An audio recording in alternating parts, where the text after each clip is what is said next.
भारत के इतिहास में ऐसे कुछ ही नाम हैं जो समाज को बदलने का साहस रखते हैं।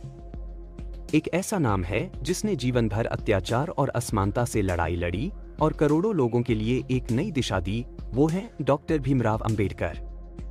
14 अप्रैल 1891 को महार जाति में जन्मे भीमराव अंबेडकर का बचपन कठिनाइयों से भरा रहा। उनके माता पिता ने उन्हें शिक्षा दिलाने की पूरी कोशिश की, लेकिन जाति आधारित भेदभाव ने उनके हर कदम पर रोक लगाने की कोशिश की। उनकी जाति के कारण उन्हें न सिर्फ स्कूल में बल्कि समाज में भी अपमान सहना पड़ा। ये घटनाएं उनके मन में गहरी छाप छोड़ गईं और उन्होंने समाज के इस अन्याय के खिलाफ लड़ने का संकल्प लिया।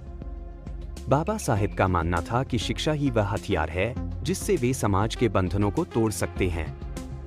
उन्होंने अपनी कड़ी मेहनत और प्रतिभा से कोलंबिया विश्वविद्यालय और लंदन स्कूल ऑफ इकोनॉमिक्स जैसे प्रतिष्ठित संस्थानों से शिक्षा प्राप्त की और वे भारत के पहले ऐसे व्यक्ति बने जिसने अछूत होते हुए भी विदेश से डॉक्टरेट की डिग्री हासिल की।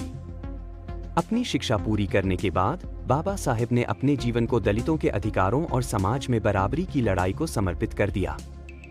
उन्होंने महार सत्याग्रह और काला पानी आंदोलन जैसे आंदोलनों के माध्यम से दलित समाज के लिए पानी और मंदिरों में प्रवेश का अधिकार मांगा।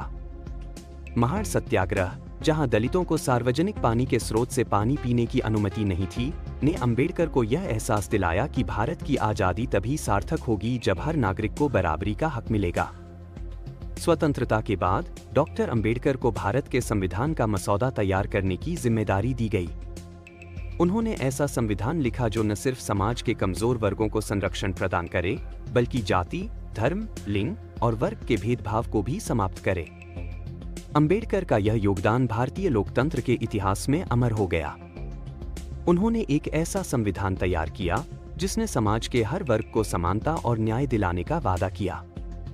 अंतिम समय में अंबेडकर ने हिंदू धर्म की जाति व्यवस्था को पूरी तरह से नकारते हुए बौद्ध धर्म ग्रहण किया।